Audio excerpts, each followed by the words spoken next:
নাপোলির খেলা, আর এখন আমরা যাচ্ছি নাপোলির খেলা দেখার জন্য। স্টেডিয়ামের টিকিটের মূল্য এতই বেশি, মানে আমি শুনলাম যে 400 ইউরো জনপ্রতি। তো স্টেডিয়াম পর্যন্ত যাওয়া হয়তো পসিবল হবে না, মানুষের চাপ অনেক বেশি।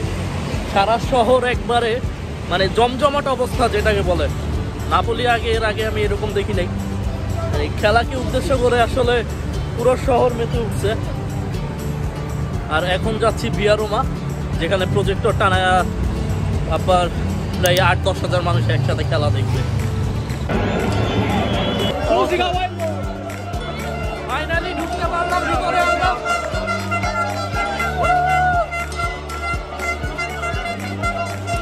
হাজার হাজার মানুষ এখানে।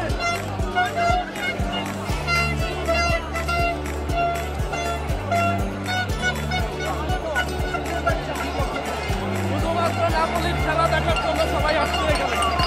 আজকের এই ম্যাচটি নাপোলি শহরের সবচেয়ে বড় স্টেডিয়ামে হবে। আর এই স্টেডিয়ামের জনসংখ্যা ধারণ ক্ষমতা হচ্ছে 55,000। একবার একটু চিন্তা করলে বোঝা যায় যে 100 ইউরো, 200 ইউরো, 300 ইউরো, 400 ইউরো নাকি টিকিটের মূল্য।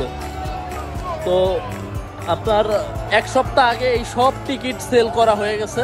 এক সপ্তাহ যাবৎ কোনো টিকিট নাই, মানুষের এত চাপ, তার মধ্যে সারা শহরে এরকম একটা আনন্দপূর্ণ মুহূর্ত। মানে বাংলাদেশে আমরা বিশ্বকাপ নিয়ে যেমন একটা মাতামাতি অবস্থা তৈরি হয় না, ওই রকম একটা আমেজ তৈরি হয়েছে পুরো নাপোলি শহরে।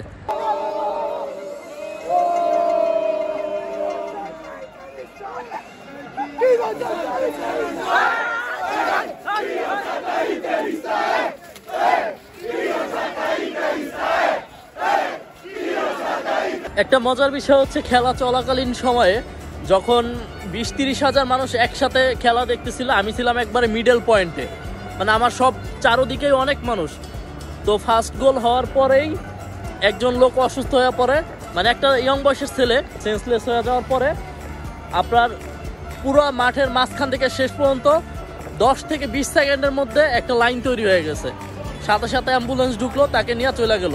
কেউ একটা ফোন উঠাইলো না, ভিডিও করলো না, কিচ্ছু করলো না। মানে এটা দেখার পরে আসলে মজাই লাগতেছিল যে হ্যাঁ, উন্নত দেশ আসলে সব দিক দিয়েই উন্নত।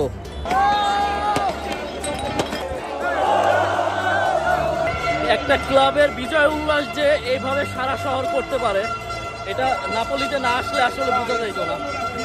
মানে সম্পূর্ণ শহর বন্ধ হয়ে গেছে, মানুষজন সবাই বাইরে, এবং এইরকম ভাবে সবাই দলগতভাবে আনন্দ করতেছে। মানে বিশ্বকাপের আমেজ শুধু এই নাপোলিতেই আজকে।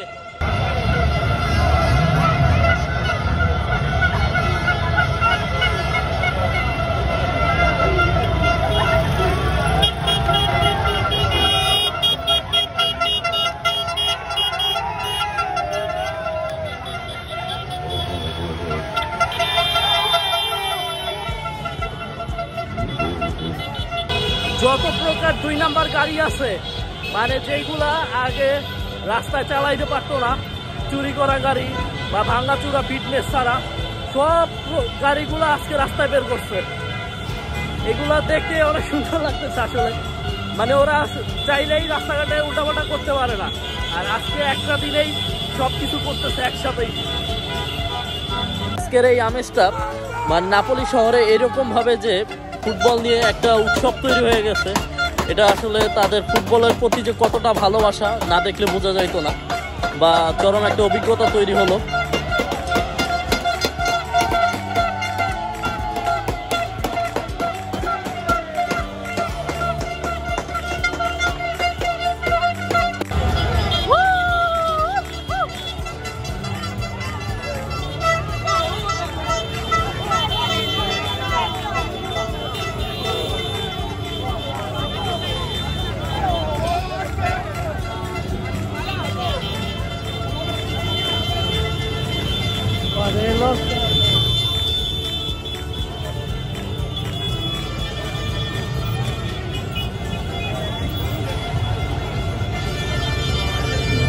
মাত্র একটা অ্যাক্সিডেন্ট হয়েছে, একবারে পা অর্ধেক হয়ে গেছে ডিরেক্ট, সম্ভবত বাইক থেকে বসে।